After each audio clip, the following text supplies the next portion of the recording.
E aí, pessoal, mais uma semaninha falando bastante de Magic no geral, né?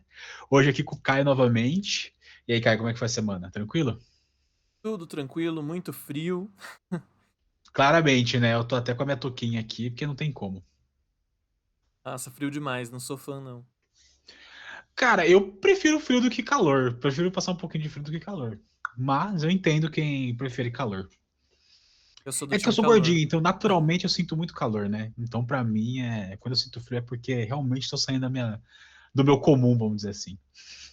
O bom é que aqui na região também o frio não dura muito, né? Então já faz 15, 20 dias de frio e daí logo já passa e fica o resto do ano inteiro fazendo calor.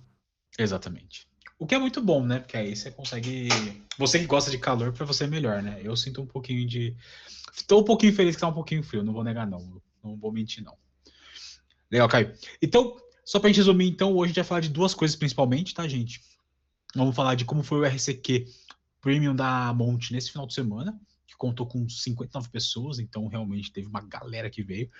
Foi o último final de semana da Season, né? Com RCQs, então a partir da próxima a semana já começa na nova season, que aí já é mais interessante pro Caio também, né? Que entra o T2.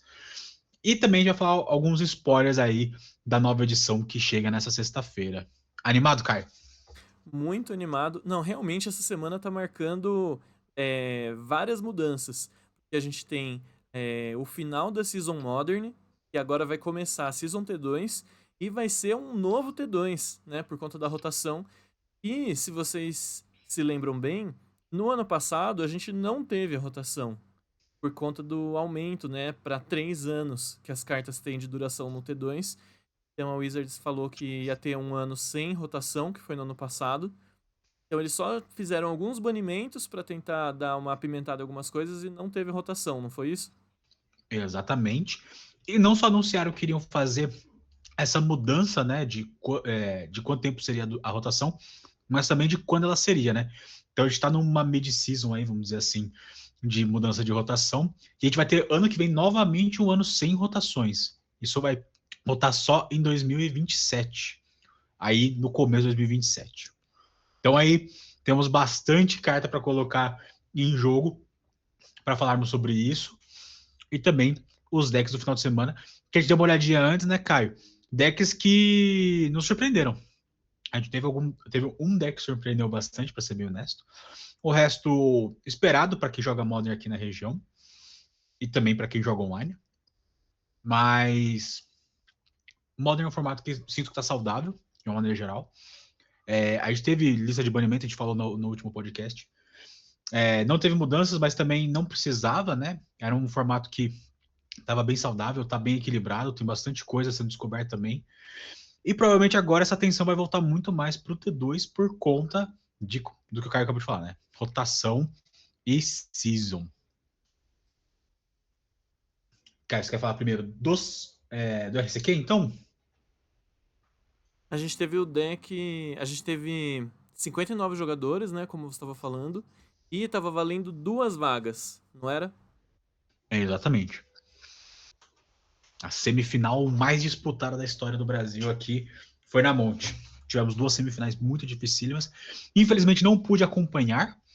Normalmente a gente acompanha, né? Só que também teve MPL, né? Então acabou sendo o formato que foi, para quem não sabe, a MPL é a Monte Pauper League, que assim como a MLE, né, a Monte Legacy League, é uma liga interna da loja. Interna não, né? Uma liga da loja que perpassa diversas lojas, várias lojas fazem parte, muita gente tá E jogando. ela é enorme, né? Tem uma quantidade muito grande de jogadores, inclusive a Pauper é uma das maiores que tem, né? Se eu não me engano, é uma das maiores que tem mesmo. Tipo, aqui, se for. É que assim, eu tô mais ligado na MLL por conta de narrar o Legacy, né? Então, se forem as mesmas regras, eu acredito que são. A gente tem pelo menos uma pessoa por mês daqui da Monte ganhando a vaga, né? As edições das Opens, né? Dão duas vagas, então, e são mensais. Então, a gente já teve aí desde março, então, março, abril, maio, junho e julho, então 5 vagas mensais, mais 10, né? Desses 5 meses que teve aí. Falando só dentro da Monte aqui, a gente tem 15 vagas já preenchidas, mais as vagas das lojas parceiras que também fazem seus opens nas suas cidades para que as pessoas possam vir aqui no final do ano. Acredito que a gente já tenha uma estimativa de quando vão ser as finais, né? Tanto da MPL quanto da MLL. A gente pode passar isso para vocês nos comentários aqui. Nos comentários não, desculpa. Na Como descrição. chama? Na descrição, exatamente. Na descrição aqui do podcast. Então vocês fiquem à vontade para poder ver também confirmar. A gente pode também passar, né, Caio, os próximos dias que vão ter. Então julho já foi, agora só agosto. Dá tempo da pessoa se preparar aí, um mêsinho, né? E vamos falar de RZQ, que é para quem gosta de competir, tá bom? Bom, passando rapidamente aqui, o Caio já falou que a gente teve 59 pessoas, e nosso top 8 foi composto por Rudar Reis, jogando de Boros Energy, Eduardo Marangão, jogando de GSK Mid-Range, meio controle também, dá uma olhada na lista, o André Hassan, também de Boros Energy, o Andy jogando de Simic Agro, esse foi o deck surpresa que a gente achou muito interessante, a gente deu uma olhadinha na lista, achou bem bacana. O Felipe Bento jogando de Simic Combo, também conhecido como Neoform. O Rudzilla jogando de Zet Agro, né, com Core e afins. Wagner Silveira jogando de Mono Blue Belcher. E o Paulo Pereira jogando de Azorius Affinity. Caio, o que você sente desse top 8 aí? Bem diversificado. Eu gosto muito quando tem essa variedade, não só de todas as cores estarem aparecendo ali no top, como também de todos os arquétipos. Quando a gente fala de agro, combo, mid-range. Esses decks Simic, eles me surpreenderam bastante porque eles nem estavam no meu radar. A gente até chegou a dar uma olhada na página do Goldfish. E é um deck que ele não tá com uma porcentagem tão grande assim do metagame. O que é muito legal porque tem um potencial grande de pegar bastante gente desprevenido, né? Um deck. Não diria que é rogue, mas ele tem esse potencial de pegar bastante gente desprevenida por não conhecer como o deck funciona tão bem e tudo mais. No Goldfish, ele tá apontando o Simic Midrange como 0,9% do meta. Então ele tá assim. Não tá nem no top 20 dos decks mais populares. E conseguiu pegar 2 vagas no top 8 da Monte. Então isso é muito impressionante, né? Mostra aí a versatilidade e o poder do deck. Sim, e na verdade são 2 decks diferentes, né, Caio? Um é um combo, né, de fazer Grizzle Band no turno 2, e o outro é um mid-rangezão mesmo que vai tentar ganhar no valor, né? Então ele vai tentando cavar, né? Ele vai usando o Coiling Oracle, por exemplo, para chegar nas cartas certas para poder roubar um óculos, colocar em jogo e aí criar uma pressão muito grande, né? O óculos, que é uma belíssima carta, eu adoro ela, inclusive uso no T2 e no Modern. Então realmente a gente tem aí um deck legal, né? O único deck que se repete é o Boros Energy, né? Não à toa ele é o deck mais jogado do formato, um deck muito consistente, muito forte, mas as duas versões são um pouquinho diferentes, né? O Rudá foi uma versão um pouco mais cadenciada, usando mais Voice of Victory, né? Então, jogando um pouco mais no próprio turno, deixando com que o oponente perca muito essa oportunidade de dar um disrupt no turno do seu próprio turno para poder crescer, enquanto que o André Hassan estava jogando um pouco mais para frente, tá? Vamos falar então um pouquinho de como foi esse top 8. O Rudá jogou contra o Paulo, né? E conseguiu essa vitória, pelo menos pelo que eu vi aqui, tá bom? Então a gente teve. Então tivemos a vitória do Rudá, do Adri, do Rudzilla e do Wagner, né? Então tivemos essas. Então a gente teve no top 4, né? Boros Energy, Simic Agro, Zet Agro e Mono Blue Delver. E os grandes campeões que levaram a vaga foi o Adrian e o Rudzilla, né? Que exatamente por conta disso que você falou, né, Caio? O próprio Adrian estava com o Simic Agro. O Adrian que na verdade joga não só Modern, mas também joga Legacy, né? Ele gosta bastante de vamos chamar assim de decks de bichinho, talvez.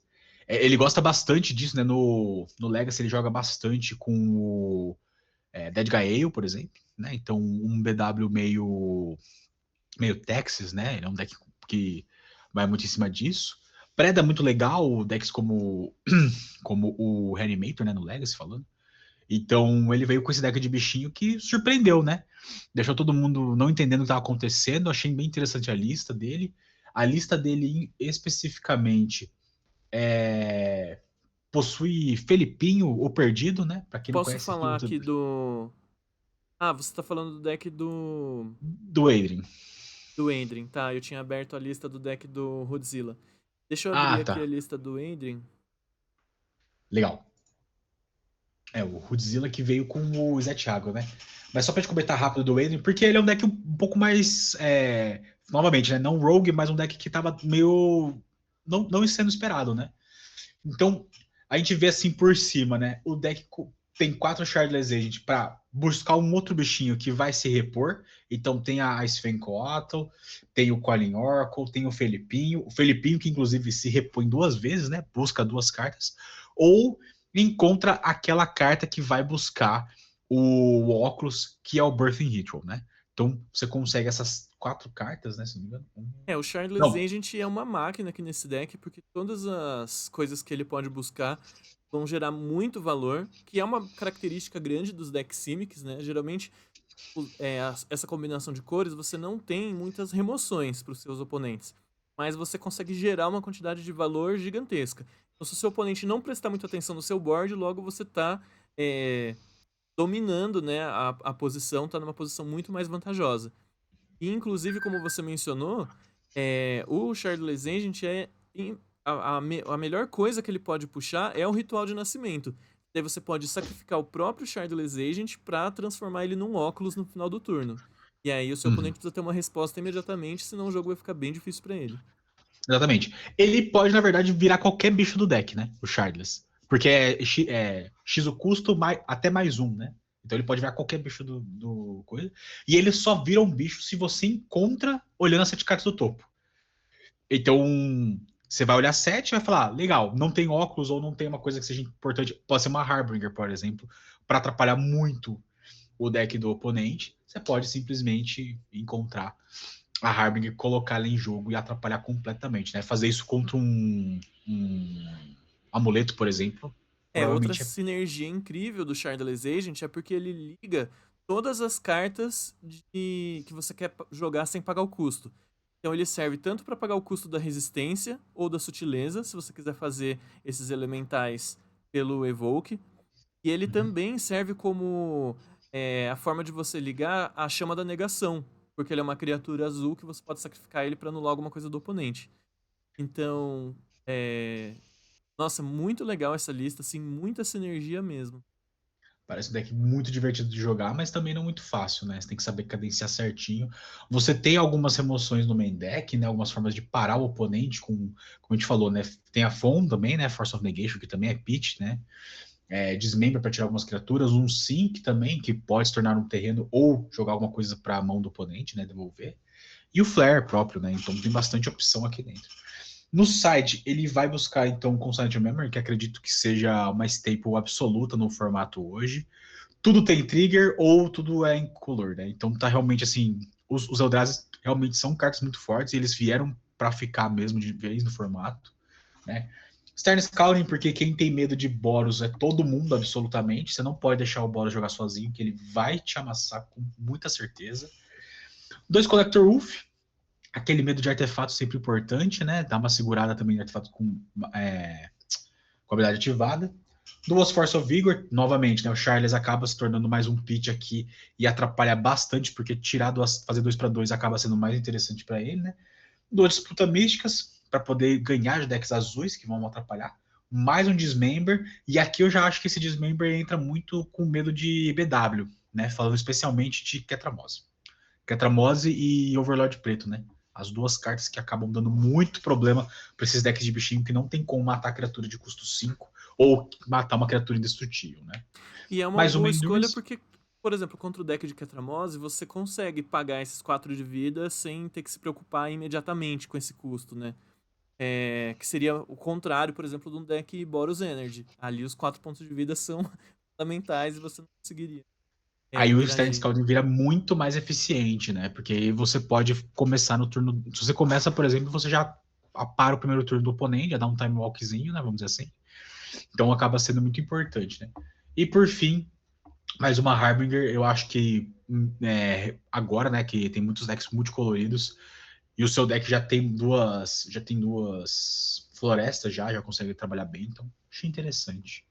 tá? O Adrian, ele inclusive não perdeu nenhuma partida nesse torneio inteiro, né? Porque ele finalizou aqui 6-0-2. Eu tava até me perguntando o que será que para esse deck Simic? Porque eu ia entrar no Melee e ver de quem que o Adrian perdeu, né? Mas ele não perdeu de ninguém nesse torneio, então. Exatamente, né? Então, realmente ele conseguiu um feito aí incrível, né? Fechar o torneio. Ele e o. Ah, não, ele. Ah, o Rudzilla O também, né? Godzilla também ficou 6-0-2. 6-2. É, eles tiveram matches que eles. Matches não, games que eles perderam no meio do caminho ali, Ah, né? sim. Porque. Mas assim, 3 games em 15. Eu acho que. Bem razoável, dado a situação. E como a gente falou, né? Foi um campeonato de altíssimo nível, né? O último campeonato todo mundo veio, muita gente interessada, vaga tava disputadíssima, né? Jogar 15 partidas e ganhar a maioria delas é realmente louvável, para dizer o mínimo. Sensacional. Sensacional. Vamos falar rapidinho também do deck do Godzilla, que aí já se torna um deck bem mais amplamente Mas. conhecido, né? O Uhum. Izet Core, que vem com 4 Darcies, né? 4 Monasteries e 4 Slick Shot, ou seja, aquelas criaturas para entrar batendo e acabar com o jogo o mais rápido possível. Space Federation ainda vale no formato, né? Preordem também. Os danos, né? Instantâneos no Lava Dart e no Lightning Bolt. Formas de remoção de bicho, né? Principalmente no Holy Hit. E 2 Valiant Urge que simplesmente desbancou o nosso queridíssimo Temur Battle Rage de anos atrás, né? Me chamou bastante atenção do Violent Urge. Foi a carta que parece mais o Spice, assim, do deck. Eu não sei o quanto que essa carta realmente ela é comum, assim, de todas as listas do Wizard Prowess, ou se ela foi Muito. mais uma escolha do Rudzilla. Muito comum por conta das Mishas Brabo, que você consegue trigar o delírio muito rápido. E você tendo 5 tipos diferentes, você consegue entregar relativamente Já rápido, né? ativa tanto. Você ter delírio no deck já ativa tanto a Darcy quanto o Urge, né? Então, virtualmente, você não tem custo nenhum, porque você já tá tentando fazer delírio pra Darcy. Realmente incrível Exatamente. essa carta. Simplesmente da Double Strike. Já apanhei 18 em um turno. Para 2 bichos. Por causa de Bounty Urge. O deck do Godzilla não usa a mágica verde, né? Que você faz com mana Phyrexiana. Isso é interessante. Sem Mutagenic Growth.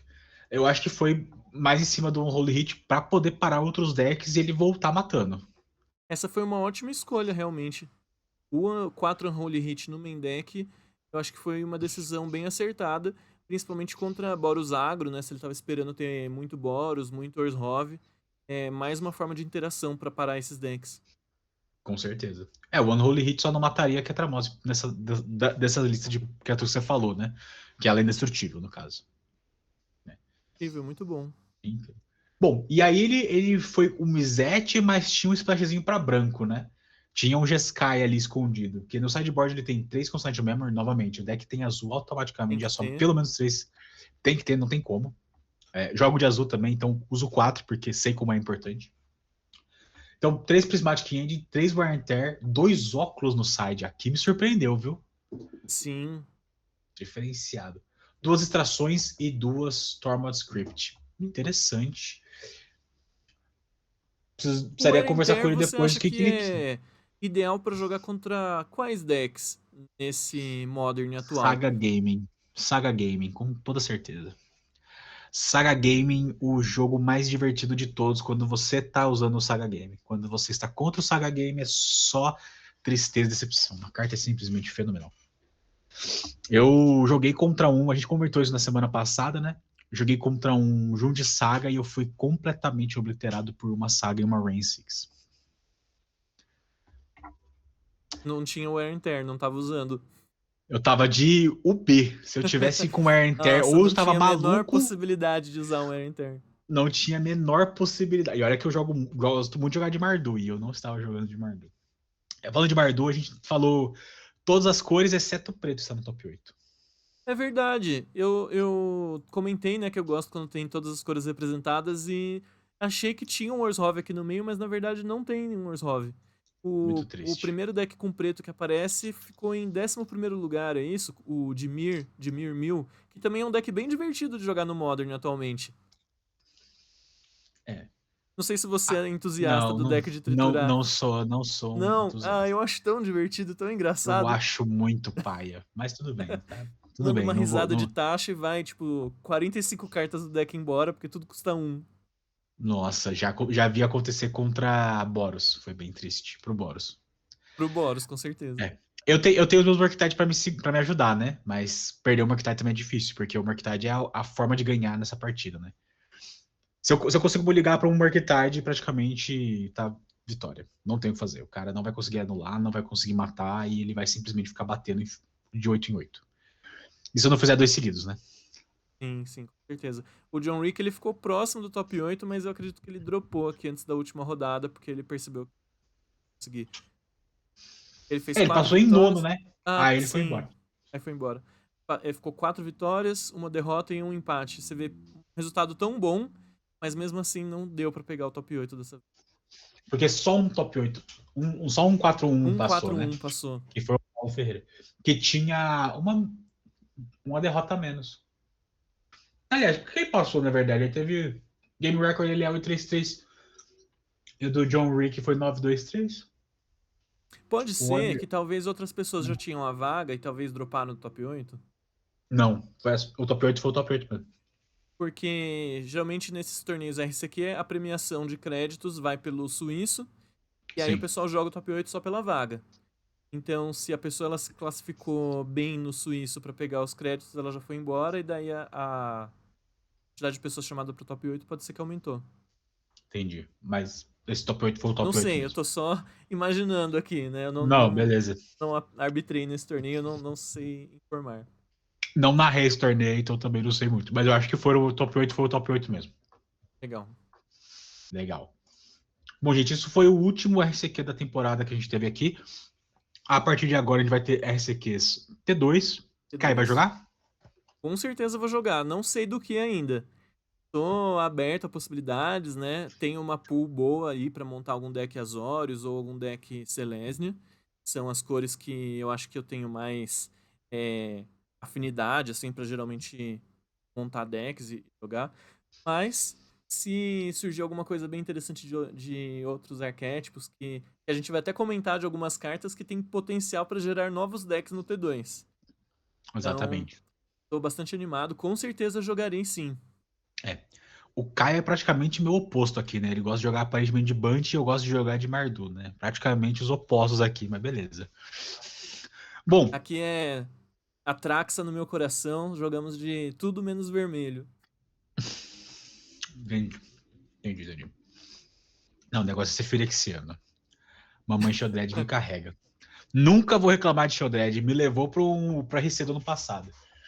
Se não fosse o hit kill dela, obrigado, Esse, Sheldred. inclusive, essa Season Modern que acabou, é a primeira Season que a gente vai ter um torneio regional que não vai ser apenas do Brasil.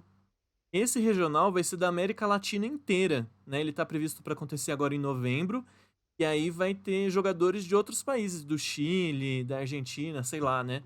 Toda a América Latina vai vir para jogar com a gente aqui no Brasil. Perfeitamente. Então, vai ser incrível de acompanhar esse torneio. Eu acho que tem tudo para ser. Talvez.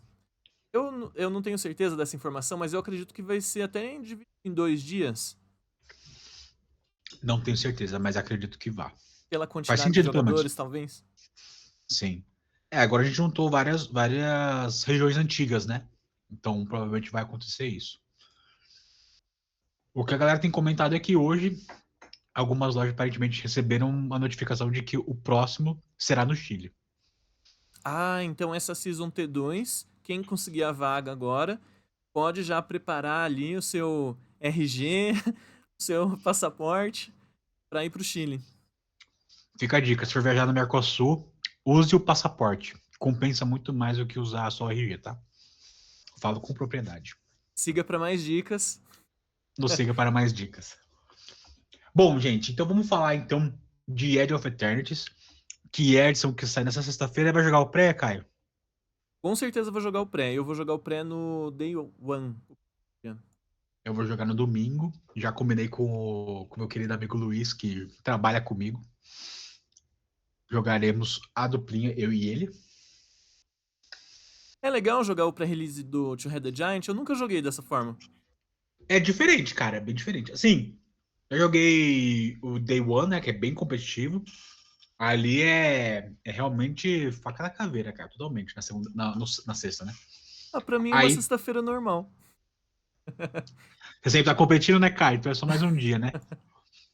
Bom, mas brincadeiras à parte, é bem interessante mesmo, porque realmente o pessoal tá ali empenhado em ganhar e fazer resultado, acho que é muito legal isso. No segundo dia é um pouco mais brando, né? Você é premiado pelas vitórias, o que é legal também.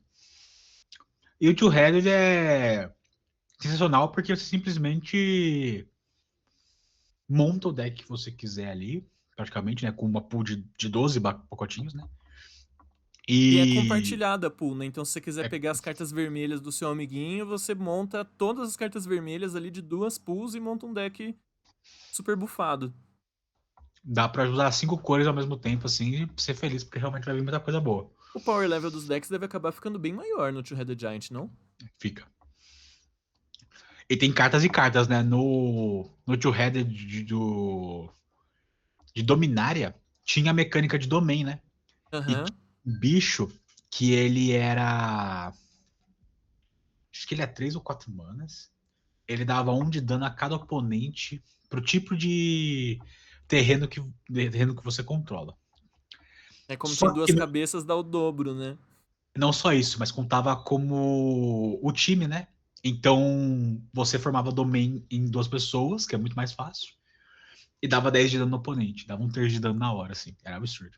Caramba! Aí fica absurdo mesmo. Nossa, É.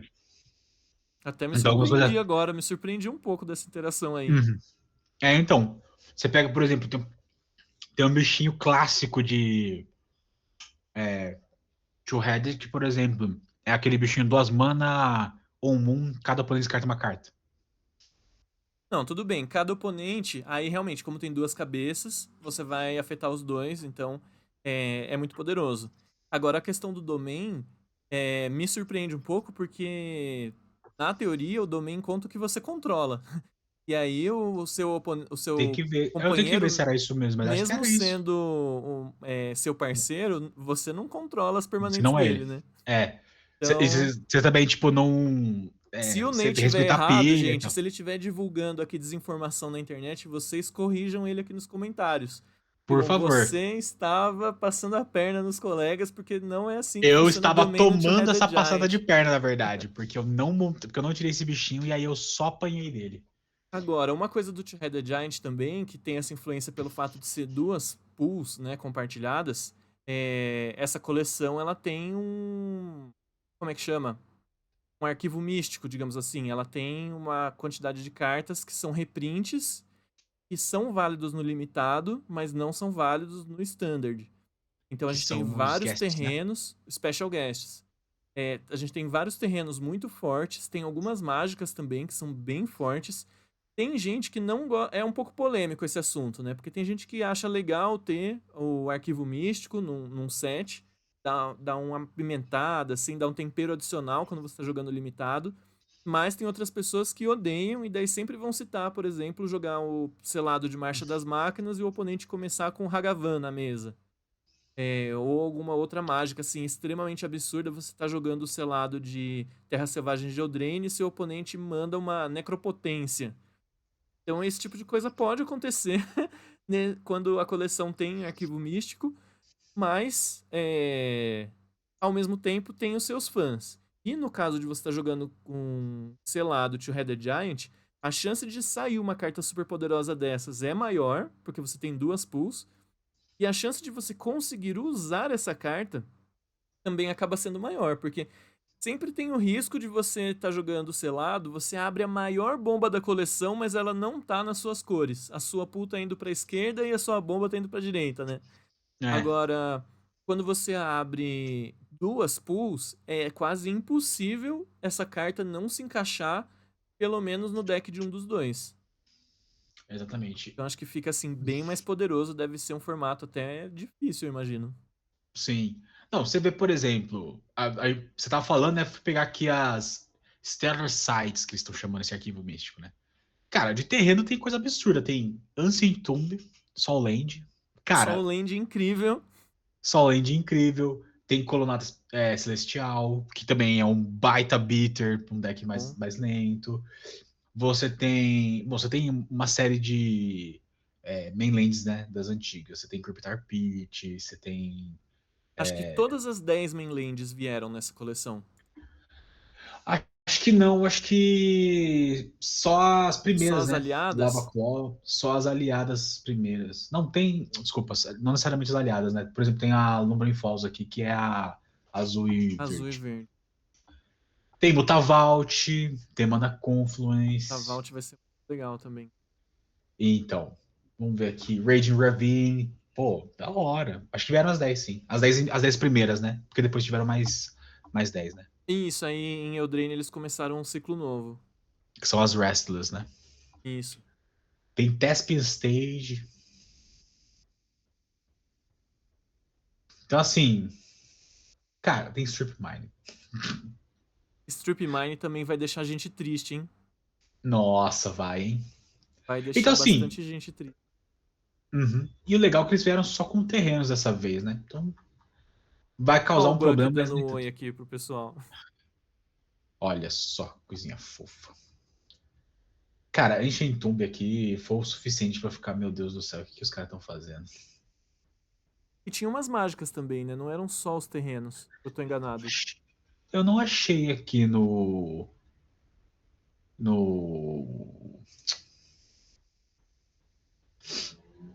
Skyfalls. Pode ser que eu tô enganado. Bom, deixa eu ver aqui por 7.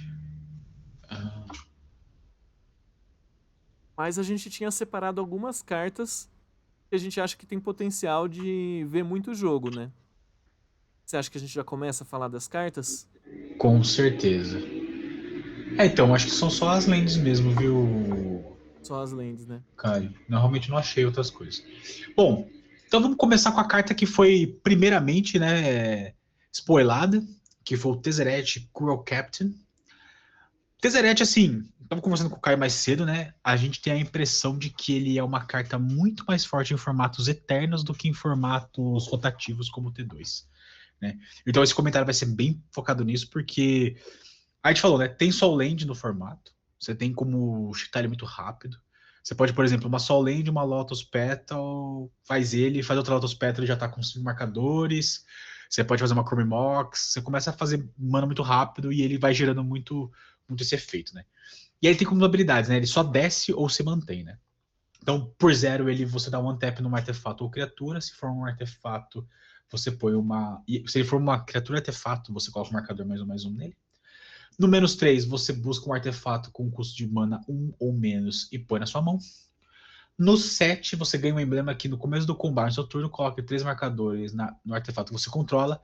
Se ele não é uma criatura, ele se torna um robô 0/0. Então você começa a criar muito isso, né? E aí vai ter deck que vai querer, por exemplo, colocar Dark Steel Citadel, por exemplo, né? E aí a Dark Steel Citadel vai trigar a habilidade estática dele, né? Toda vez que um artefato entra, ele ganha um marcador. E aí você pode simplesmente fazer ela virar um 3/3 indestrutível, que depois vai virar um 6/6 indestrutível e assim sucessivamente, né? Então, Essa simplesmente... estática realmente ela é muito fácil de desencadear, porque qualquer tipo de artefato, né? Ele pode ser, inclusive, tokens de artefato, eles contam para essa habilidade também. E o artefato, ele não precisa ser conjurado. Então, se você tiver alguma forma de é, fazer um artefato direto do deck, voltar algum artefato do cemitério pro jogo, ele também vai colocar marcadores no TTD. Às vezes você bate Então, com uma mainland. esse -7 realmente não é nem um pouco difícil de você conseguir alcançar ele rápido. E essa habilidade 0 de desvirar o artefato ou a criatura, ele pode desvirar uma criatura que não é um artefato, né? Então isso também pode ter várias interações para você gerar mais mana, Proteger ele. proteger ele. Então ele realmente tem um potencial muito grande, né? Eu falei de mainland batendo, as duas mainlands que fazem artefato, que vem de cabeça assim, é a UW e a BG, né? As duas, uma faz food e a outra faz mapa, né? As duas fazem Sim. trigar. E acho que tem coisas que estão entrando aí em Age of Eternities que produz aquelas lenders, né? Que é como se fosse um ramp, né? Por 2 manas você busca um terreno e põe na mão, é isso, Caio? Põe em jogo Põe, virado. põe jogo virado. E é terreno básico, né? Terreno básico. Pelo menos isso, né? É, esse Por Tezzeret duas. também vai ser muito amigo do Ugin, de Tarkir Dragonstorm. Porque o Ugin, toda vez que você faz os artefatos, uma mágica incolor, você exila uma permanente. Então, com o Tezzeret, você vai tutorar esses artefatos para mão. Esses artefatos que estão entrando vão desencadear a habilidade do Ugin e vão colocar mais marcadores no Tezzeret. Então, tem um potencial muito grande aí do deck Mono Brown. É, então, vamos voltar pro Mud. Vamos ver, né? Cenas para os próximos capítulos aí. Tem muita forma de você cheatar mana com ele ou encontrar formas de lidar com ele, né? Passando agora para as cartas coloridas, né? A gente pensou aqui primeiro na Asteli Reclaimer. É um anjo guerreiro por 5 manas, voar 5/4 e tem Warp 3, tá? Quando essa criatura entra, você pode retornar a non-creature, non-land permanent, então qualquer permanente que não seja criatura, do seu cemitério para o campo de batalha, sendo o custo dela igual ao quanto você utilizou para castar, né? Então se você castou pelo Warp, já vou botar uma non-land até uma non-land non-creature até custo 3 e se for pelo custo cheio, até custo 5. Então se torna realmente uma carta assim que gera bastante. Consegue criar bastante formas de você se manter no jogo, né? Voltando. Num primeiro momento, Caio, eu pensei muito no Mono White, porque você consegue voltar o talento branco, que é uma carta que tem muito alvo em cima dela, né? E já no Warp você já volta, né? Já consegue criar. E dependendo se você já tem um token na mesa, você consegue copiar esse token, né? Porque provavelmente você vai entrar no 4, né? Depois que a própria entrou. Pensei nisso no primeiro momento, mas ela é uma carta que é um reanimate, né? Ela é muito incrível. Assim, essa habilidade Warp, pra quem estiver assistindo, né, não conhece direito o que faz, ela é muito similar a um Evoke. O Evoke você faz a criatura pelo custo alternativo, ela faz o ETB e morre. O Warp, ele tem a diferença que a carta ela não morre. No final, ela vai pro exílio como se ela estivesse indo para uma aventura. Então você ainda pode conjurar depois essa carta, mais tarde, pagando o custo cheio dela. Então, automaticamente, ela já é uma mecânica que vai gerar a card advantage. Sempre vai ser um 2 para 1, não importa. Tem o segundo ponto que o Warp, ele só vai para o exílio no final do turno. É diferente do Evoke, que você imediatamente tem que sacrificar a criatura. Então, isso dele no final do turno também abre possibilidades para várias interações que o Evoke não tinha. Essa mecânica, ela é muito forte, ela é muito roubada. Pode ter certeza que essas cartas com Warp, elas vão ver jogo em muitos formatos por muitos anos. Todas elas, assim, não tem uma das cartas com Warp que seja totalmente ruim. Mesmo as cartas mais simples com Warp, se elas forem comuns, elas têm até potencial de jogar Pauper também, porque é uma mecânica que naturalmente já tá te dando card advantage. Esse anjo que a gente tá vendo, por exemplo, pensa só, com uma carta da sua mão, você vai no primeiro turno do Warp trazer uma permanente do cemitério pro campo de batalha. Então seu oponente vai ter que destruir uma coisa. Depois, mais pra frente, quando você fizer ele pelo custo cheio, ele vai trazer uma segunda permanente do campo de batalha e mais o anjo.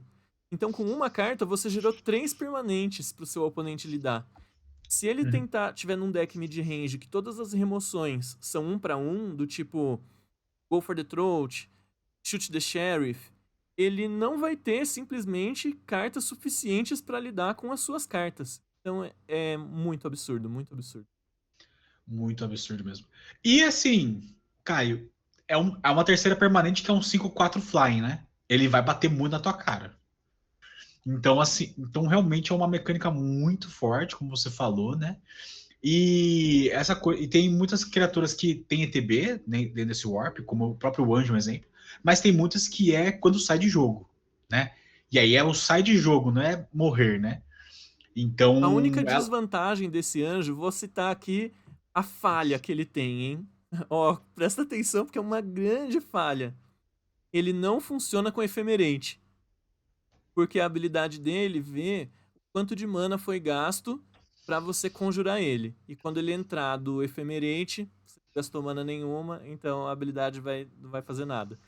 A única Não, falha, ele vai buscar um artefato de custo zero, um pô. Ou um artefato de encantamento. custo zero, Que é a única, acho que é a única coisa que ele conseguiria buscar, né? porque ele não Porque não pega tem. terreno. Não só não pega terreno, mas também não tem nenhum encantamento de custo zero, né? Existem artefatos de custo zero que não são criaturas, mas não existem encantamentos de custo zero. Aí Magic tem 30 anos, né? Se existia um encantamento de zero que eu não me lembro de cabeça. Ó, eu vou falar que eu sei um de cabeça, mas ele é um terreno também, que é aquele Valgavoth Slayer, né? Tecnicamente, ele é um encantamento de custo zero, mas a gente entendeu que. Tecnicamente é um encantamento dela. Aí Saga de Urza também tecnicamente seria um encantamento de custo zero, né? Ai, Jesus. Aí é difícil. Que cartinha boa. Bom, brincadeiras à parte, então o Mastelli Reclaimer aí, uma carta pra gente ficar de olho, né? Ainda nesse mundo de Warp, a gente pensou também no Exalted Sunborn, né? Ele, mais um anjo, só que agora ele é Wizard ao invés de Warrior. 5 manas, 4/5, voar lifelink. E ele tem. E se uma ou mais tokens forem colocadas no seu campo pelo seu lado, você produz o dobro e ele tem Warp por 2. Esse anjo, simplesmente o melhor amigo da Elspeth. Simplesmente o melhor amigo da Elspeth. Você faz a Elspeth num turno, sobe ela, faz 2 tokens. No próximo turno você vai lá, faz o anjo de novo. Pode ser até pelo seu Warp ou pelo custo cheio. E faz de novo mais 4 tokens. E de repente você já tem um exército gigantesco. Se você tem um Caretaker's Talent no nível máximo, você já fez 4 bichos 3/3. E assim, começa a ficar difícil lidar com isso, né? Baita Amigo carta, eu também acho do que vai Overlord pra. branco. E daí você vai Nossa fazer o senhora. dobro dos insetinhos com voar. Parece bem divertido. Ah, Elspeth com Overlord branco já é bem divertido, né? Tem potencial de um deck ou GW tokens ou Mono White tokens, hein? O Mono White Token já existe, né? Ele é meio que com controle, mas ele tem potencial de ser maior, né? Tem uma galera que usa o Mono White Tokens como um Iorion, né? Entre aspas. O pessoal tá colocando 80 cartas, mesmo sem ter Iorion, sem ter esse ponto a Polêmico, mais. polêmico. Tem Polêmico, hein? um Mas porque rapaz compra no muita time carta. de Jundiaí, do Grape Shot, que ele gosta de fazer essas invenções aí de 80 cartas. Eu já vi muita gente usando. Porque ele é um deck que ele é muito lento pra matar. Então ele. Abração, Luiz, se você estiver ouvindo esse podcast aí. Um beijo. Mas sim, tipo, o deck ele demora pra matar, então ele precisa ter mais recursos. E também ele compra muita carta por causa do Caretaker, né? É um jogo completamente diferente com e sem Caretaker. Já joguei A com o única deck. coisa que eu não gosto tanto do Sunborn, porque, como a gente estava falando da Elspeth, né? A Elspeth ela vai gerar o dobro de tokens, mas ela naturalmente já é uma permanente que tá fazendo outras coisas. O Sunborn, a única coisa que me incomoda um pouco nele, ele tem esse efeito de substituição que é incrível, mas ele por si só não gera tokens. Então, se você tá numa fase do jogo de top deck e você tá empatado ali com o seu oponente, às vezes ele pode ser um top deck que não vai ajudar muito por conta dele ter essa limitação. Ele precisa dessa sinergia com outras cartas. Faz muito sentido. Mais um anjo 4/5 voar lifelink também, né? Que bom. Não, né, não é de se passar pra frente, né? Simplesmente. A carta eu acredito que ela seja boa. Assim. Ela tem um espaço no Mono White Tokens, com certeza. Outra Vai carta que a gente disputar também. ali com Elspeth, né? Pelo custo 5.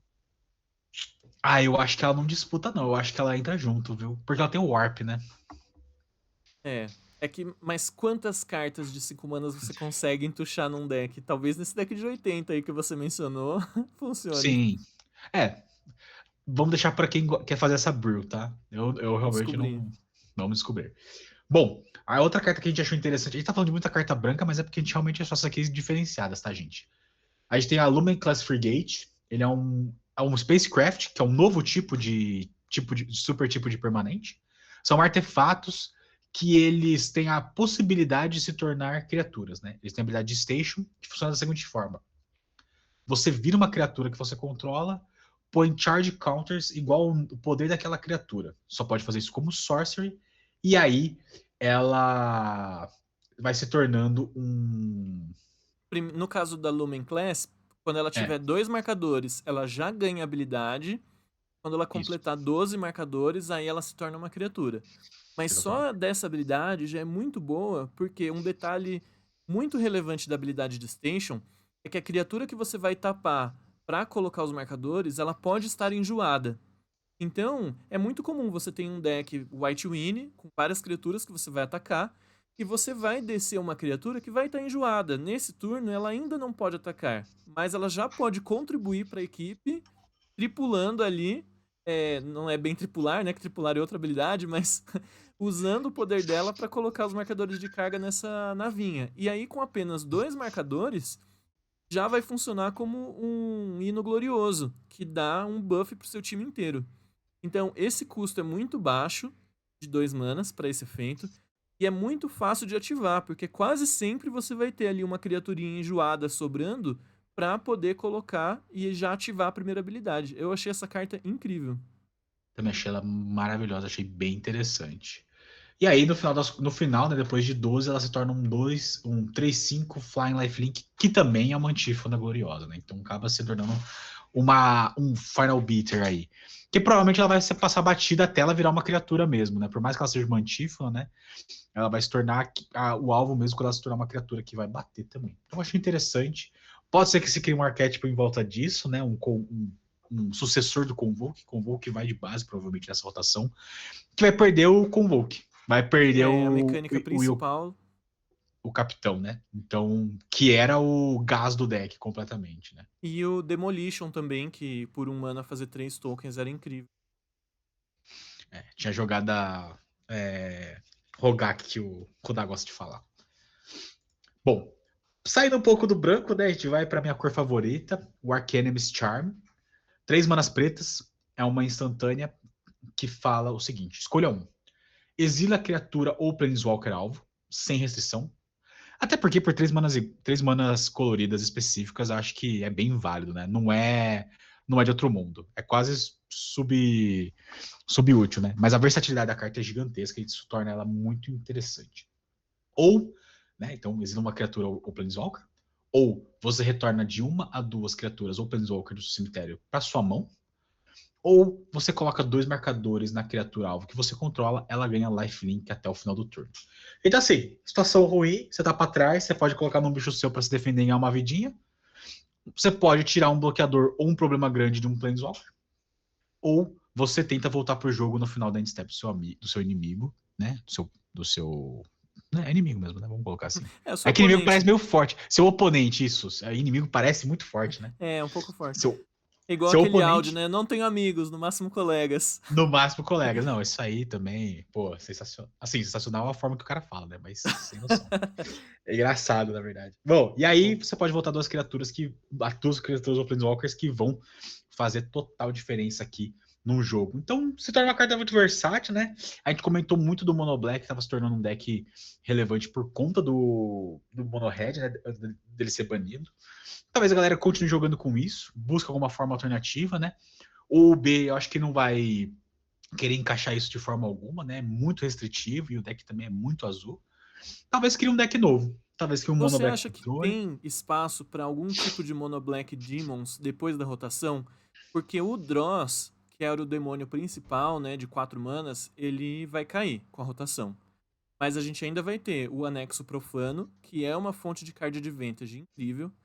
A gente ainda vai ter várias mágicas que olham a mão do oponente e descartam, que são muito poderosas. Tem uma até de Bloomburrow, que ela também tem potencial de jogar muito, né? Que você consegue, se você Crocol presentear o Heist. seu oponente com uma carta, exatamente, você pode jogar a carta que você tirou da mão do oponente. Então é um Seize que pode até roubar cartas, né? Então muito bom. Dá pra E você fazer uma safadeza aqui também, mas continue. E mais esse Arcanemis Charm. Então, assim, a Shell do Mono Black existe. Só fico na dúvida qual demônio que talvez poderia entrar nesse caso. Se você confia só no demôniozinho do anexo. Eu sei que tem o Excruciator, né? É o Excruciator, não? É o demônio Doomsday. É Excruciator, mas não é ele que eu tô pensando.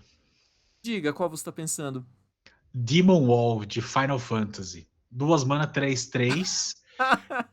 Que, olha só, Ai, meu você faz o seu Deus. turno ele, na volta você faz o Arcane Enemy's Charm e coloca os marcadores nele, ele já E vira um Bitter bate. 5/5. É, cara. Duas mana 3/3 segura bastante coisa no formato, hein? Não, 2 mana 3/3 é Ele é um Defender, bloco né? Mas ele ok. perde Defender quando você só coloca marcador nele, né? E ele no final do jogo acaba se tornando, consegue colocar mais marcadores. Eu acredito que dá pra fazer alguma coisa nesse sentido. Ai, será, Ney? Não, aí esse Eu não acho demônio do absurdo, Final não. Fantasy já. Você já me perdeu aí. Não, esse demônio de Final Fantasy, inclusive, está jogando o Pioneer no lugar do Oniblade. Jura? Nossa, mas eu achava o Oniblade tão bom. Oniblade é muito bom. Li e concordo com os termos, mas muita gente tá alterando pro Demon Wall por ser um 3/3. Porque a Demon Blade é 3/1 Menace, ok. Isso é um bitter legal. Só que ela não bloqueia direito. Você não vai bloquear nada, Ah, né? mas você não quer bloquear nada. O hack dos mid-range, ele não é tão agressivo assim. Ele não quer ficar batendo tão rápido. Tipo, ela é um ótimo follow-up pra você voltar de anexo, né? Uhum. E aí você começa a encaixar 5 de dano por turno, né? Mas ainda assim, o Demon Wall tá bem interessante. Porque você consegue colocar marcador aqui. Então, e o Demônio de 2 manas é muito legal, porque ele já vai fazer a sequência perfeita com o anexo. Você faz o demônio no turno 2, anexo no turno 3, já começa a drenar a vida do seu oponente. Uhum. Nessa jogada, nessa sequência, não dá o espaço para você olhar a mão do cara e tirar alguma carta. Aí você teria que atrasar toda essa sequência um turno a mais, por exemplo. Ou você faz o Heist no turno 2, o Anexo Profano no turno 3, e no turno 4 você vai fazer, por exemplo, esse demônio de 2 manas e ficar com 2 manas em pé pra destruir uma criatura do oponente. Então, são várias sequências boas, assim, no T2, pelo menos. Sim. E brincadeiras à parte, eu ainda acho que o Demon Wall é uma carta que tem o seu potencial aí no Mono Black, porque é exatamente o que acontece quando alguém vê um Demon Wall. Acontece exatamente nem você. Pô, 2 mana 3/3 Defender, será que eu me importo com isso? Até o momento que ele vira um 5/5. E aí ele começa a te bater. É que a gente tá num estágio do T2 também, né, Ney? Que o T2 ele não tá mais tão parecido com um limitado. Ele já tá com power level bem mais alto. A gente tava falando agora há pouco, né, do anjo, que com uma carta você gera 3 permanentes, as suas melhores permanentes, digamos assim. A Elspeth, com uma carta, você tá gerando ali 2, 3 tokens Uhum. e destruindo o permanente do seu oponente. Então, um demônio, né, que ele tá. Ele não tem. O custo dele não é apenas 2 mana. O custo dele é ele ocupar um slot no seu deck de alguma carta que poderia estar gerando card advantage. Sim. Então, é isso que me preocupa um pouco. Eu testaria. Posso Ó, estar com. enganado, posso estar enganado, vamos ver. Bem, veremos cenas dos próximos capítulos aí. Mas eu acho que cabe. Cabe alguma coisa assim. Tem outro demônio também, se eu não me engano, no T2 também. Que ele é 2 manas, 2/2. Você pode sacrificar uma criatura pra comprar uma carta. Existe isso também. Eu acho que ele é do T2 também. Dá pra encaixar. Não é tão ruim assim. Bom, passando para carta vermelhas, que a gente achou interessante. Ah, tem o Sotera também. Você quer comentar sobre o Sotera? Do terreno. Não, o Sotera é o encantamento lendário. De 4 manas. Ah, você zoou essa escolha. Eu acho que o Sotera, ele. Eu acho Cadê o válido a gente efeito falar. dele aqui? Ele também é uma carta preta. É, a principal habilidade dele que me chama a atenção é essa primeira habilidade dele que funciona como um Pacto da Sepultura. Toda vez que uma criatura que você controla morre, cada oponente escolhe e exila uma criatura que eles controlam. Então, isso é muito interessante porque a gente faz muito tempo, pelo menos na minha memória, que a gente não tem um efeito desse de Pacto da Sepultura no T2.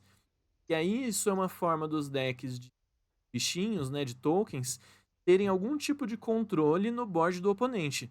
Porque ao mesmo tempo que você está progredindo o seu board, fazendo tokens, você vai deixar o seu oponente numa situação cada vez ruim.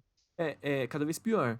É muito comum quando um oponente está enfrentando esse tipo de carta que ele para de jogar criaturas, porque qualquer criatura que ele descer vai simplesmente ser destruída.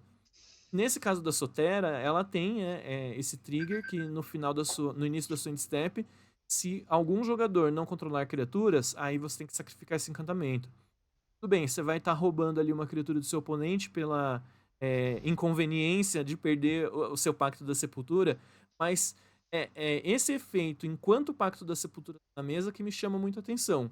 Você oprime o seu oponente de jogar qualquer tipo de criaturas até ou ele zerar o board e a Sotera ir embora, ou ele encontrar uma forma de destruir. E daí esse tempo que você ganhou de evoluir o seu board enquanto seu oponente não consegue desenvolver o dele, eu acho que é bem interessante. Fez muito mais sentido a explicação. Agora, achei uma carta mais interessante, com certeza. Tem potencial. Deve ter E potencial. eu Talvez ainda um acredito que ela seja uma carta um Golgari ou pouco um lenta, pra ser Orzhov. bem honesto. Porque você tem que ter board, o oponente tem que ter board, e você tem que ter uma forma de perder sua criatura. Block. Você pode bloquear? Concordo. Atrapalha completo. Imagina um combate que você bloqueia com um 1 e cada um que bloqueou, seu oponente tem que exilar uma criatura que ele controla. Isso já joga o deck pra trás tão grande que é difícil de recuperar. E tem o BW Aristocratas hoje no formato também. Não é um deck tier, mas ele já tá montado. Tem o Bartolomeu, Com o que Bartolomeu. sacrifício. Tem o Bartolomeu, tem aquela spell que custa 4, acho também, que volta todos os de custo 2. Então tem potencial aí, viu? Não acho, agora pensando dessa forma, não é E um se você Transformers, mas tem um realmente mundo não aqui. quiser perder a Sotera, esse trigger é só no final do seu turno. Se você quiser ser engraçadinho, você pode colocar isso junto com alguma carta de Bloomburrow que dá de presente um peixe pro seu oponente. Então, zerou seu board? Você tá querendo que eu sacrifique meu encantamento? Não, não, não. Eu vou fazer aqui um blink na minha criatura e vou te dar um peixe. Aí a Sotera fica mais um turno, é mais um turno que o oponente vai ficar sem jogar criaturas, por quê? Tudo que ele descer de criatura vai morrer pro buraco negro. Não Realmente funciona podemos. contra control, né? Se control for um arquétipo forte no próximo metagame, então carta não vejo nenhum tipo de jogo contra control. Sim, é realmente só ruim. Total. Não. Mas legal, Sotera.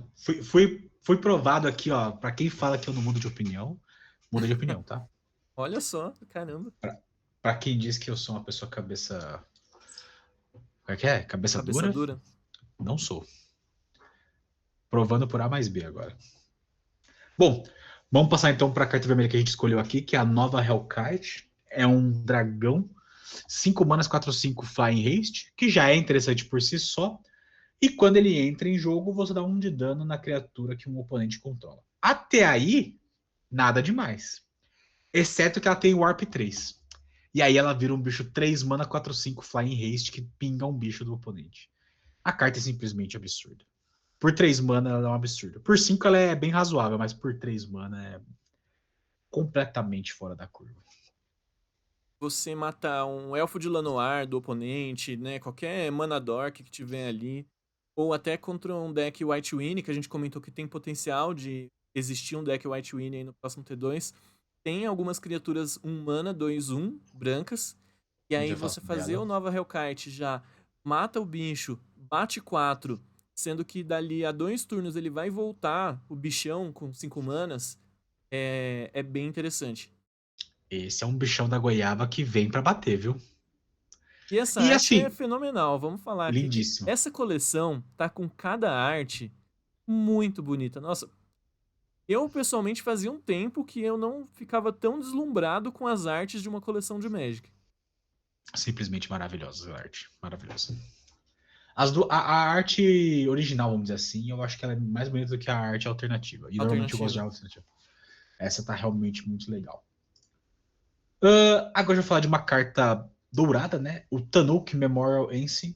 3 mana, sendo uma qualquer, uma vermelha e uma verde. É um Kavu piloto lendário que tem landfall. Toda vez que uma land entra em jogo, ele dá 1 de dano em cada oponente. E quando é a segunda vez que essa habilidade é resolvida, você compra uma carta.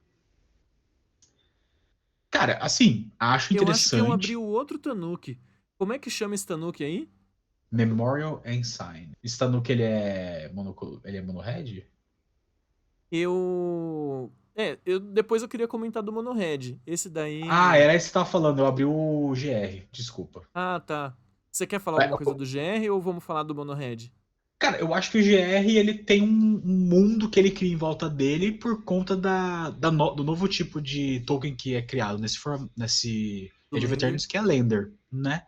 Então ele consegue se ciclar muito rápido. Ele É, também tem eu, uma sinergia muito grande com a carta favorita do Oda, que é aquele veículo que tutora terrenos. tá dentro das cores. Então, assim, talvez veja sentido aqui. Mas eu achei que era esse, não o Monohead. Peço desculpas aí, Caio. Mas fala aí do Ah, Monohead, que o Monohead deixa eu abrir tem ele de potencial novo. também de ser uma coisa maluca. Muito, muito maluca. Então ele é 4 manas, né? 2 genéricos e 2 vermelhos. As outras criaturas que você controla têm ímpeto. E os artefatos e as criaturas vermelhas na sua mão têm Warp 3. Esse Warp 3, de uma forma genérica, assim, para todas as cartas da sua mão, lembra muito o efeito de uma carta bem famosa do Legacy, que é o Sneak Attack. Você paga ali 1 mana e coloca uma carta da sua mão com ímpeto na mesa, se não me engano, né? E aí você sacrifica no Sim, fim do turno. exatamente. Então você tá cheatando o custo de alguma coisa potencialmente muito grande.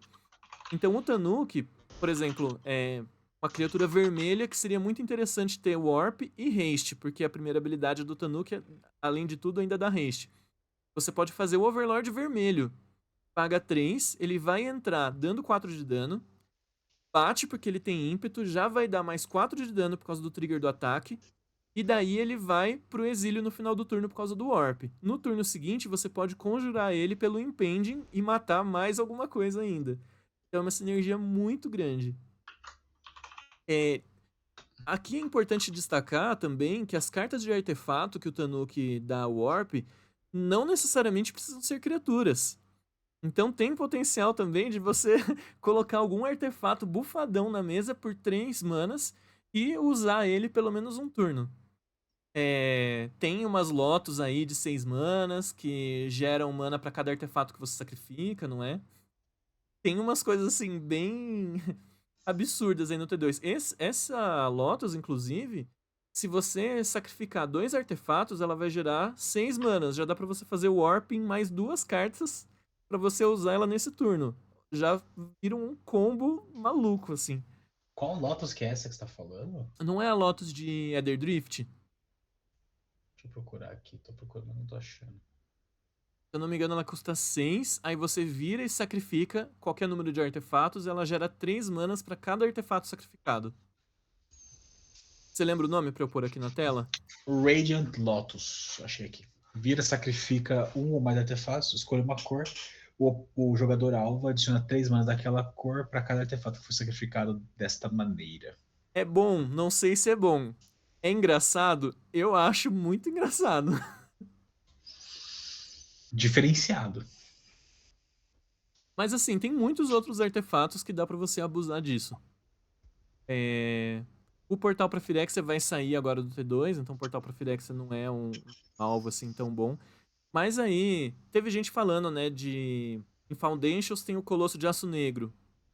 Abate ali 11/11 destrutível. O ruim do Colosso de Aço Negro é que quando ele for pra seu exílio, pra aventura, dificilmente você vai conseguir conjurar ele de novo. Então ele é só pra bater naquele turno. É o one shot, né? Se fosse o Blight Steel, seria da hora. Blightsteel. É. Hashtag Blightsteel no T2. Não, não precisa disso não, pelo amor de Deus. Já colocaram Onisciência uma vez, já tá bom, já tá bom. Cara, ó, uma cartinha legal nessa aí, ó, é o Gearhook vermelho e preto, né?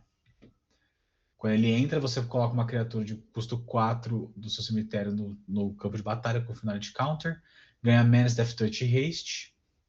Ou seja, vai reanimar 2 coisas pelo preço de uma. O Uh, Gearhook Gruul, ele também é chato de conjurar. Mas se você conjurar ele por 3 manas, aí ele fica bem mais interessante. Tem que ver aqui, ó. Tem a Se eu não me Diamond engano, Weapon também, para chegar batendo. Diamond Weapon é 8/8, né? Não, 8/8. O Gearhook vermelho e verde, se eu não me engano, ele é 7 manas, 7/7. Quando ele entra, ele dá mais 2/2, atropelar e ímpeto para suas criaturas. Eu tô dando uma olhada aqui. Eu coloquei tudo, né, pra ver aqui. Ah,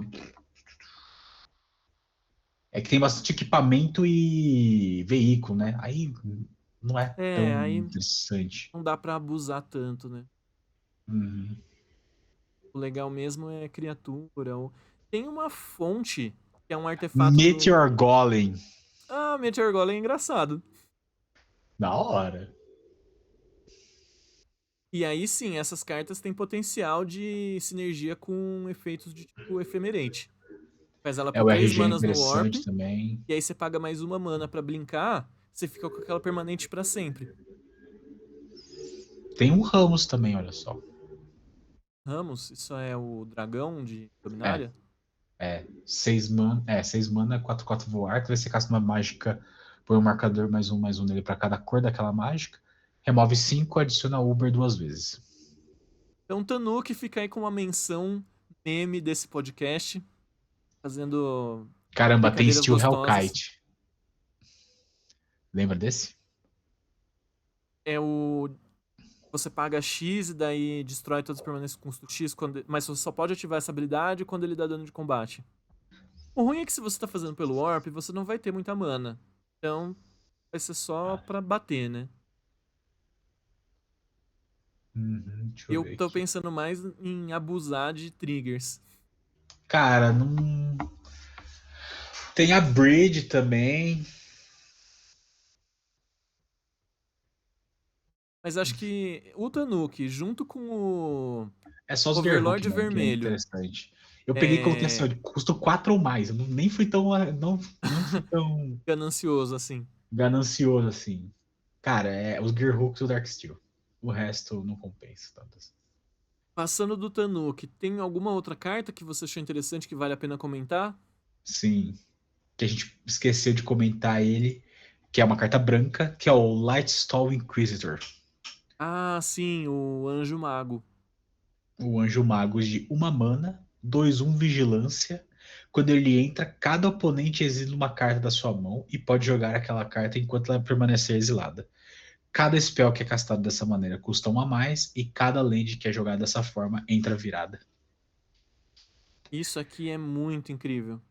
Uhum. Assim, como é o oponente que escolhe, e ela por ser turno 1, por exemplo, pode ser que ela não seja tão problemática, né? Porque o cara pode exilar simplesmente uma mainland, uma Restless, por exemplo. Exila, aí no turno ele vai lá e põe porque ela vai virada Já de ia qualquer entrar forma. virada de qualquer forma, né? Então, ema. É. Mas, assim, num early game muito early, eu acho que talvez ela não seja tão eficiente por conta disso. Mas se Faz você for sentido. pegar ela num, sei lá, um turno 2 3 assim, que o cara já usou a maioria das lentes dele, e ele vai querer que elas entrem viradas, aí eu já acredito que vai atrapalhar mais. Atrapalha bastante. E tem muita sinergia com o passarinho de OTJ, que ele não anula a mágica, né? Ele exila a mágica e ela se torna tramada. Então, Hum. esse passarinho tem uma habilidade que as mágicas que o oponente conjura do exílio custam 2 a mais. Não diz que é somente com a habilidade dele, é qualquer coisa que vem do exílio. Então, vai Aventura, o que taxar for. as coisas de aventura, vai taxar as Coisas coisas de warpadas. warp, vai taxar as coisas do Inquisidor, tem essa sinergia. Então dá pra fazer um deck White Winnie que usa 4 do Inquisidor, 4 do Passarinho, mais uns outros bichinhos brancos, né?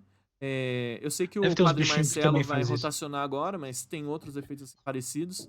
Sim. Tem potencial também, viu? Interessante. E E essa habilidade do Inquisidor, ela funciona no caso de Blink.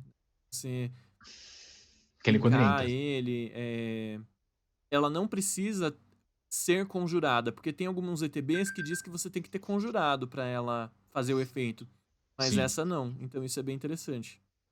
Quando você falou de mainland virada, eu me lembrei das Shocklands, né? Que elas estão voltando aí pro T2. Nessa coleção agora voltam 5 e provavelmente até o final do ano, ou no início do ano que vem no máximo, já deve entrar as outras 5 que faltam. Pelo amor de Deus, mano. Vamos tirar todas as minhas BR, não vão voltar. Minhas BR tá de palhaçada. Mas Porque, isso é muito porque legal, porque faz quantos anos que a gente não tem sim. Shockland no T2? Eu tô tão Ah, animado. sim. Não, o que eu quero dizer é que assim, rotaciona e aí eu vou perder Painland e Fast BR, né? Vou perder as duas. É muito triste pra mim. Eu não tenho jogado, né? Eu tenho jogado. Tava até brincando, né? Eu tenho o Golgari e tenho o Jeskai, nenhum dos dois usa a BR, mas queria jogar de BR, né? E Não, não vou mas poder de jogar land a tão gente tá cedo. muito bem servido. Porque tem ainda as Verges, tem Sim. as festes de cores inimigas, que elas não vão cair, só vão cair as aliadas. Tem as Surveios, que elas são incríveis, assim, tudo bem que elas entram viradas, mas elas são lands, Incrível. assim, poderosíssimas, que jogam, né, todos os formatos. E Uhum. agora, com o retorno das Shock Lands, o T2 tá, assim, cozinhando com gás. Realmente tá muito, muito bom.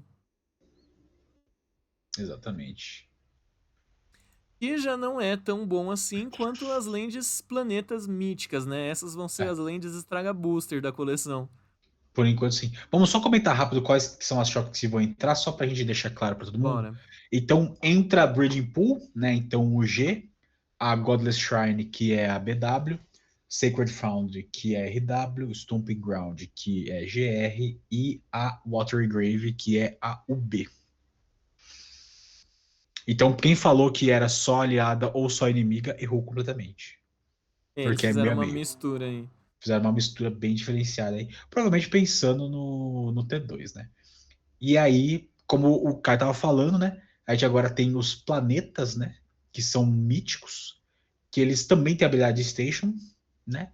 Eles, por natureza, geram uma mana da cor de cada uma das 5 cores, entram sempre virados, e aí quando eles têm o Station deles ativo, que é com 12 ou mais, na sua maioria, acho que todos são 12 mais, né? Todos são 12. Todos são 12.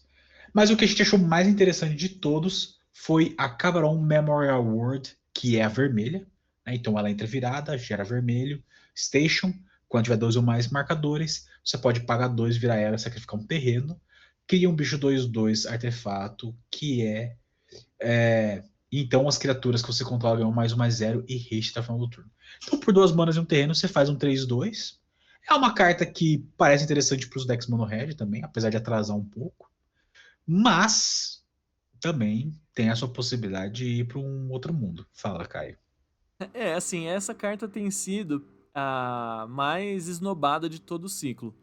Porque o restante do ciclo, você tem a verde, que se eu não me engano, quando ela tá com 12 marcadores, ela vira um berço de Geia. Então, terreno super forte, né, que existe aí da lista reservada. A branca também ela cria uma cópia de uma permanente que você controla. Tem que a cópia é lendária, mas você ter essa habilidade de copiar qualquer coisa, né, na hora que você quiser, é uma habilidade fortíssima. O que está sendo debatido muito é que é um custo alto para você colocar essas stations para funcionar. 12 marcadores é bastante marcador. E a vermelha é a que ficou esquecida no churrasco, porque a habilidade dela é o que menos impacta um formato do tipo Commander, por exemplo, né? Você tá gerando pouco impacto no board, dá mais 0 ímpeto para suas criaturas com o custo de sacrificar um terreno. É um negócio que no Commander não faz muito sentido. Mas, o que eu achei que talvez tenha algum potencial? Porque, lembrando que a criatura que vai colocar os marcadores de carga, ela pode estar enjoada. Então, todos os decks que são agressivos, você tá descendo ali criaturas e às vezes ela vai ficar um turno totalmente sem utilidade para você. Nesse turno que ela tá sem utilidade, ela pode ir colocando os marcadores de carga, e aí num late game que você precisaria de um pouco mais de gás, você vai estar com esse terreno ativo, e aí ele vai poder ajudar você a finalizar o jogo. Será que vai dar certo ou não? Aí fica a pergunta, né? E o Sim. ruim é que esse ciclo de terrenos é mítico. Então, tem dois lados ruins, porque se eles não verem jogo nenhum, o valor deles vai ser horrível, e aí vai ser aquela mítica que você abre o booster e fala, meu Deus, que mítica horrível. Porém, se for uma carta que vê muito jogo, pelo fato dele ser mítico, o preço vai decolar as alturas. Imagina num formato construído que você precisa ter 4 em cada terreno das cores que você Sim. está jogando, né? Então todos os decks daquela cor vão querer usar 4, a procura vai ser altíssima e o preço da carta vai explodir. Então esse ciclo de terrenos só vai desagradar. Se eles jogarem, eles vão desagradar porque o custo vai ser altíssimo. E se eles não jogarem nada, eles vão desagradar porque eles estragam o booster. Cara, eu tava parando aqui pra pensar um pouquinho, talvez a Branca jogue no Tokens, porque ela faz tokens também. E os tokens, o deck de E não é um tokens token é que um fica travando deck. tudo. O deck de tokens é um deck famoso por ter muitas criaturas enjoadas. Então, o turno que você fizer os tokens, você pode tapar vários deles para colocar os marcadores de carga no seu terreno e deixa ali um ou dois para bloquear se precisar, né? Mas Uhum. todos os outros que estiverem ali panguando, vai colocando o marcador de carga. Como é que chama a branca? Qual o nome dela? Adagia Windswept Bastion.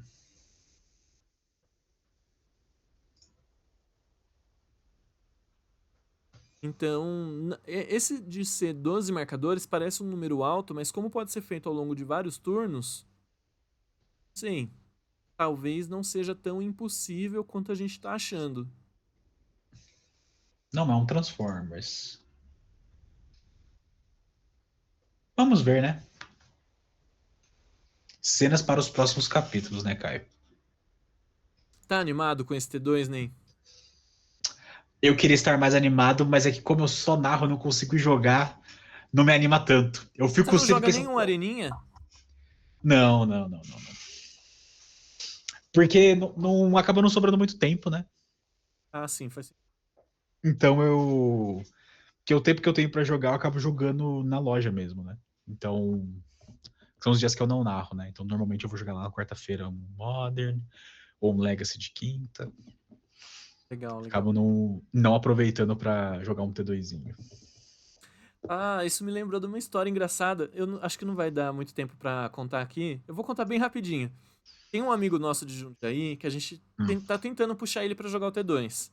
E daí no ano Show. passado, ele queria jogar de Golgari, e aí a gente pediu o seu deck emprestado pra deixar com ele e ele poder jogar lá na Monte, né, de sexta-feira com a gente. E aí ele tava super animado, porque ele tava jogando com o deck no Arena pra testar, usar o deck e tal. E aí quando chegou no dia e a gente entregou o seu deck na mão dele, ele foi jogar, e aí o seu deck tinha uma carta em japonês lá no meio. E Ah, aí, o. Como é que é o nome? É, Geeks Command, né? e ainda por cima era uma carta cheia de texto, né? Então imagina Geeks alguém que Command. não tá jogando o formato, que tá meio treinando ali pra jogar Pior a que primeira tinha, vez. tinha a versão em português dela no site. É. Aí ele, nossa, não, ele não ficou muito feliz não aquele dia. Peço desculpas. Mas agora que vai ter a rotação, ele vai voltar. Vamos tentar puxar Com ele mais uma certeza. vez. Com certeza. O Jeskai dá pra jogar tranquilo. Beleza? Maravilha. Então tá certo. Então vamos ficando por aqui, Caio. Então vamos ficando por aqui. Pessoal, a gente agradece muito a atenção de vocês. E semana que vem a gente fala mais um pouquinho, fala como foi o pré-release, conversa um pouquinho também sobre o que a gente achou do pré-release, não só o que a gente achou do Primeiras pré-release, mas também impressões, né? do que a gente está sentindo das novas releases, que já vão começar a sair a partir dessa semana, né? A gente vai ver aí bastante gente jogando no Early Access. E aí a E gente se fala tiver mais algum sobre. evento. No pré-release acho que não vai ter, né? Vai ser o maior evento dessa semana. Mas conforme forem tendo outros eventos grandes aqui na região, seja de Modern, Legacy, Pauper, a gente vai procurar buscar sempre as listas desses decks e comentar um pouquinho aqui pra vocês também. Com certeza. Obrigadão, Então, Ney. Valeu mesmo. tamo junto, Caio. E voltamos semana que vem com mais Magic. Valeu, pessoal. Falou. Valeu, pessoal.